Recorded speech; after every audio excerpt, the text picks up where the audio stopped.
Creio que Vossa Excelência se recorda que o ano passado, com expressiva votação, ou seja, 63 votos favoráveis e 9 votos contrários, esta Casa, em novembro do ano passado, aprovou uma proposta de emenda constitucional número 36 de 2016, que agora se encontra em tramitação na Câmara dos Deputados como PEC 282 de 2016.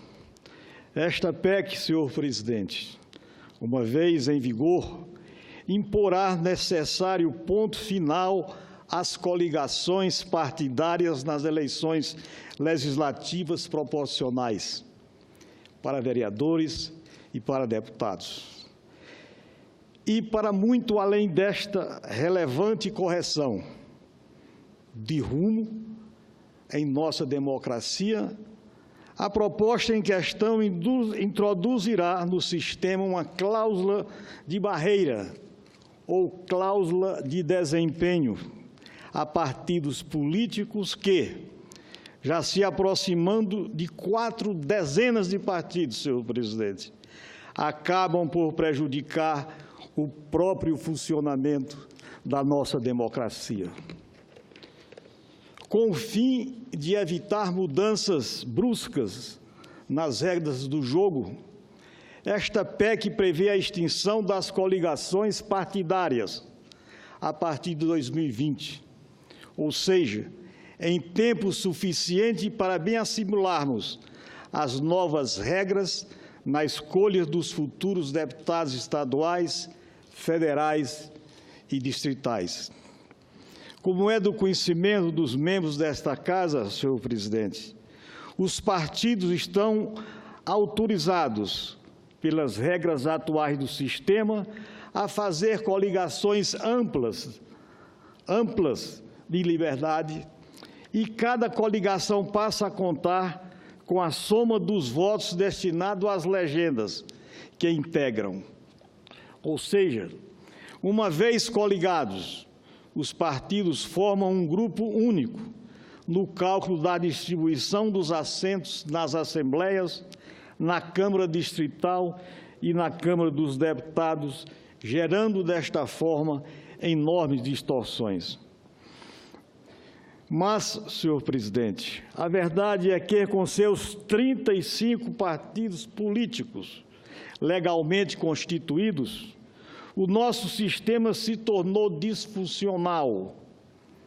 O Tribunal Superior Eleitoral examina ainda a criação de nada menos, senhor presidente, que novas 56 agremiações políticas, as quais, ao menos potencialmente, elevarão o total para nada menos de 91 partidos políticos em nosso país, meu nobre senador Regufe.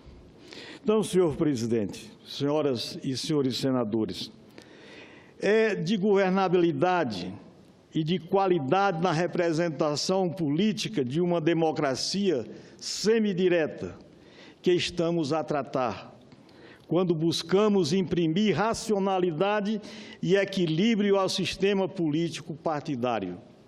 Daí, a relevância na imposição da cláusula de barreira, ou cláusula de desempenho, como queiram, mecanismo presente em diversas democracias ocidentais e que haverá de ter aplicação em nosso próprio sistema.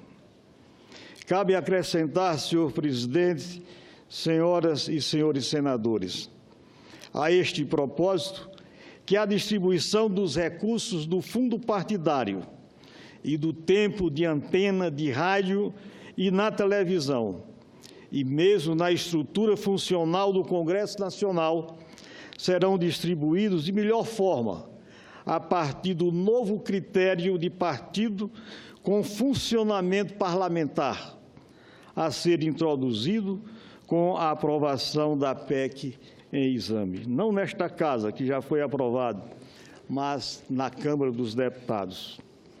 Serão estes partidos, com funcionamento parlamentar, os beneficiários dos recursos do fundo partidário, a que terão mais tempo na TV e no rádio.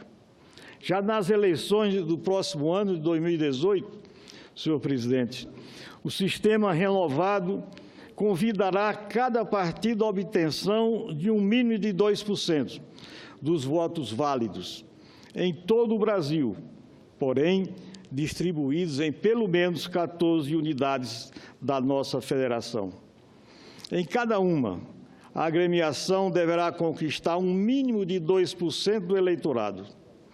No escalonamento previsto, o patamar mínimo geral será de 3% já em 2022, mantida, porém, a de 2% nas 14 unidades federadas. Outra novidade útil é a introdução da dita Federação de Partidos, que se prestará a unir partidos de perfil assemelhado na sua atuação conjunta. Pelas novas regras, a federação constituída passa a contar com idênticos direitos e atribuições regimentais dos partidos políticos no interior dos parlamentos, ou seja, desta Câmara Alta e da Câmara dos Deputados. Senhor presidente, o momento, inegavelmente, de crise política pelo qual estamos passando, nos mostra a urgência de aprovação de uma reforma política profunda. A Câmara dos Deputados tem instalado uma comissão especial para tratar exatamente desse tema. Mas o que vemos é que não se chega a um consenso, gerando-nos uma grande apreensão, visto que as novas regras precisam ser aprovadas pelo Congresso Nacional até setembro, para que valham nas próximas eleições de 2018. No meu entendimento, senhor presidente, a proposta aprovada nesta Casa é concreta, já possui tramitação avançada e tem condições de ser promulgada brevemente. Com a PEC 36, agora sob o número de 282 em tramitação na Câmara, já recebeu o parecer de aprovação, pela aprovação, digo melhor, senhor presidente, na Comissão de Constituição e Justiça e Cidadania da Câmara dos Deputados. Portanto, desejo que esta proposta não seja apensada à PEC ora analisada pela Comissão Especial da Reforma Política, que ainda não foi fruto de nenhum consenso. Acredito, pois, senhor presidente, que as mudanças a serem introduzidas pela proposta equivalem a um grande avanço ao nosso sistema político partidário, com um modelo mais racional, mais enxuto e dotado de partidos políticos mais orgânicos e em número menor.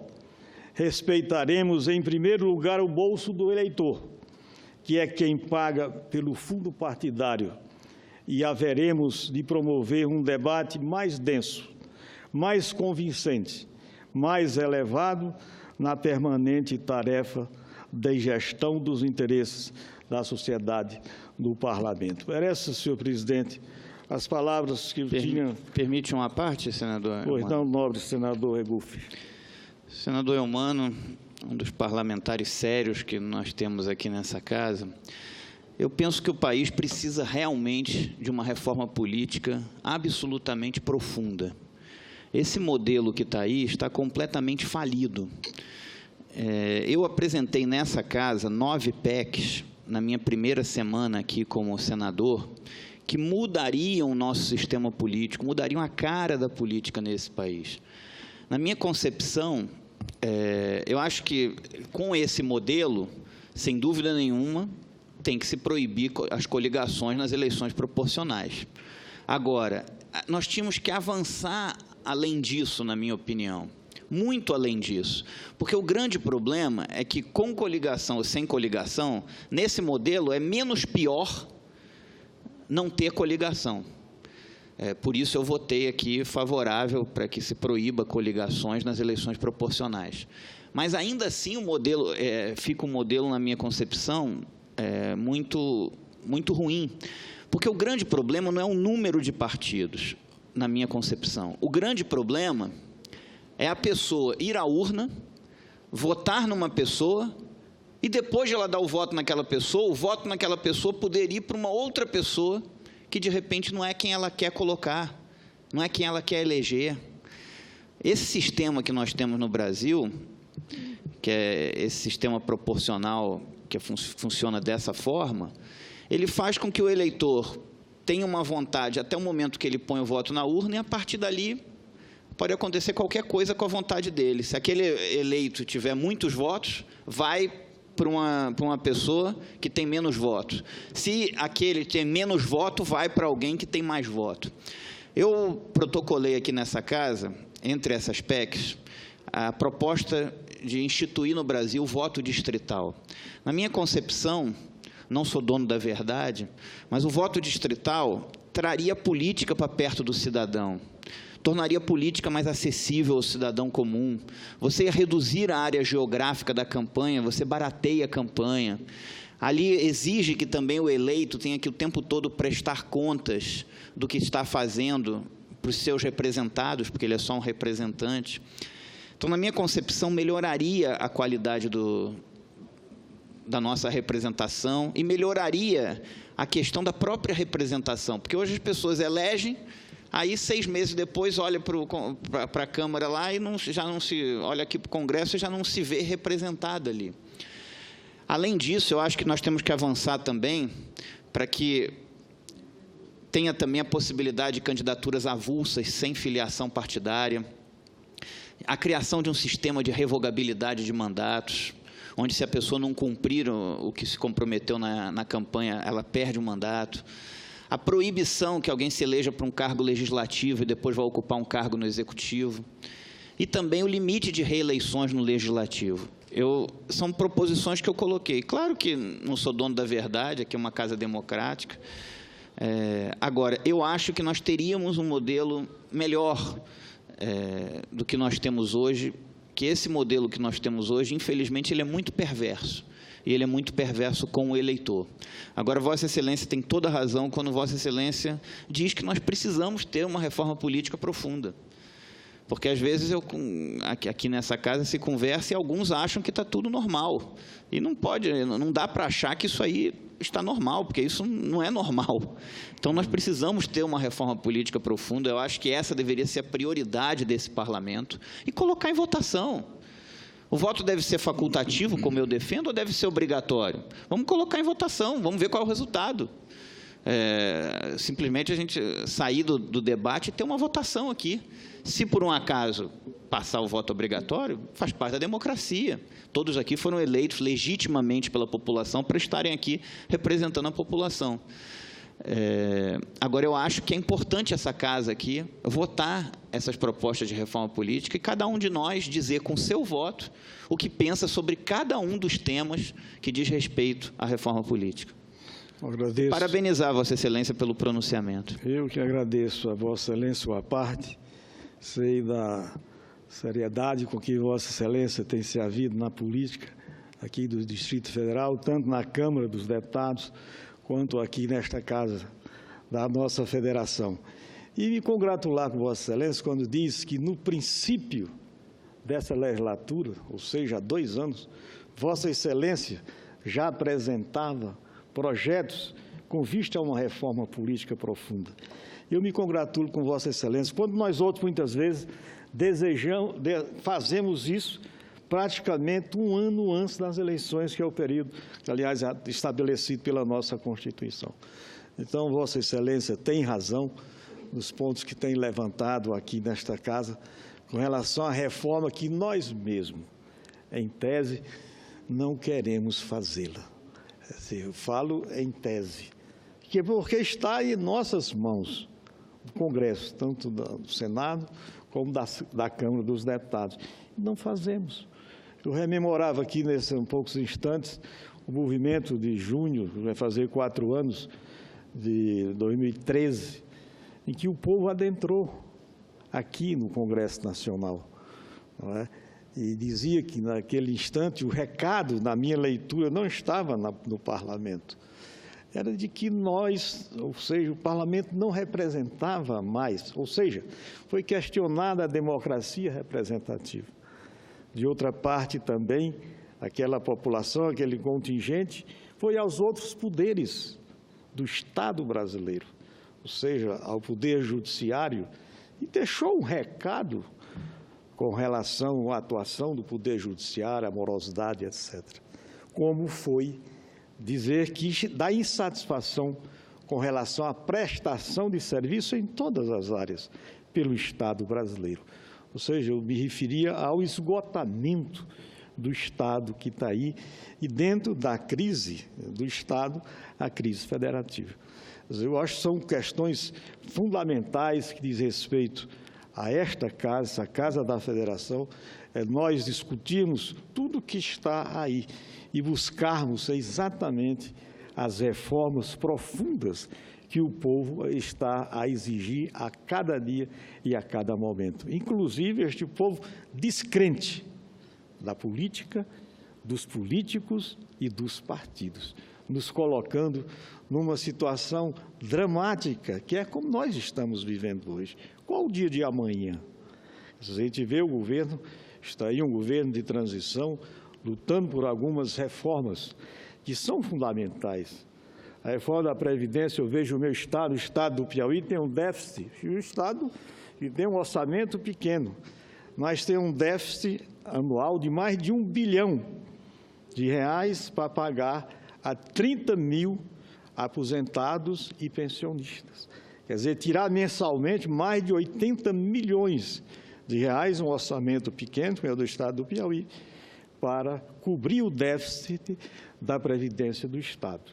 Quer dizer, e como o Estado do Piauí, veja o Rio de Janeiro, a situação do Rio Grande do Sul, e, enfim, outros estados, é como um efeito cascata. Nós estamos numa iminência de um caos, se não fizermos as reformas que têm que serem feitas.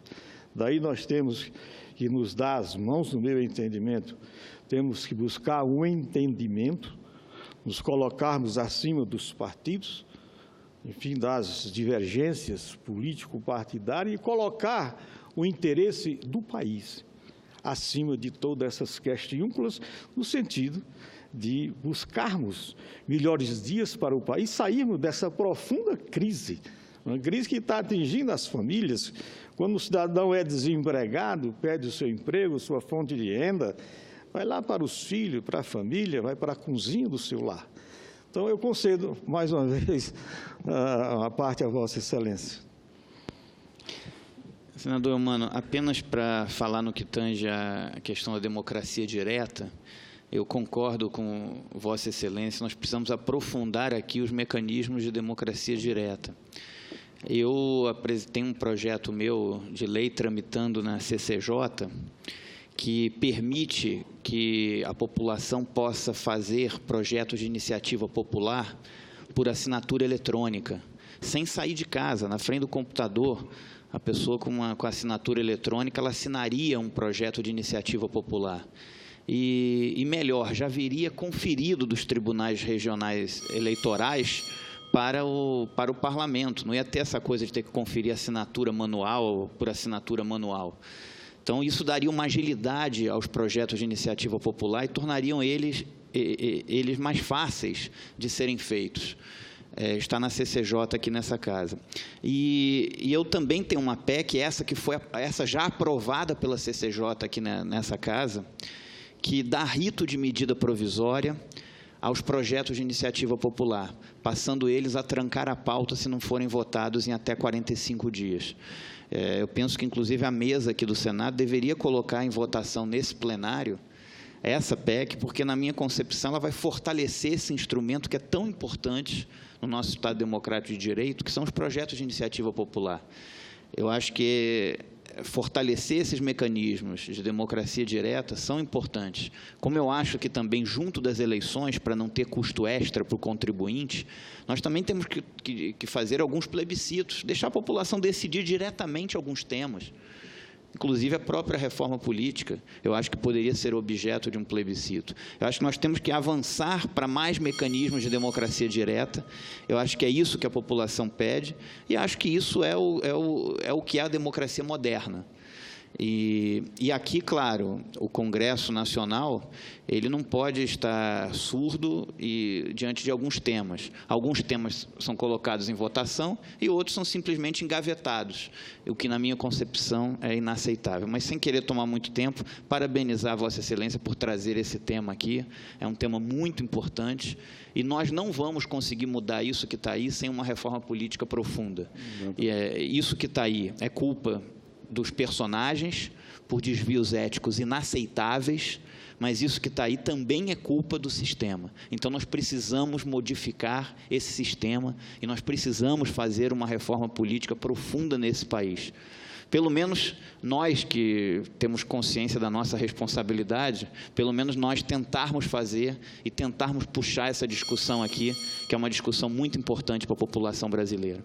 Parabenizar a Vossa Excelência pelo pronunciamento. Mais uma vez, eu agradeço a Vossa Excelência e digo que sempre Vossa Excelência tem participado dos debates, qualificando-os e enriquecendo cada vez mais as questões da mais alta importância e relevância para o nosso país. Presidente, muito obrigado pela tolerância.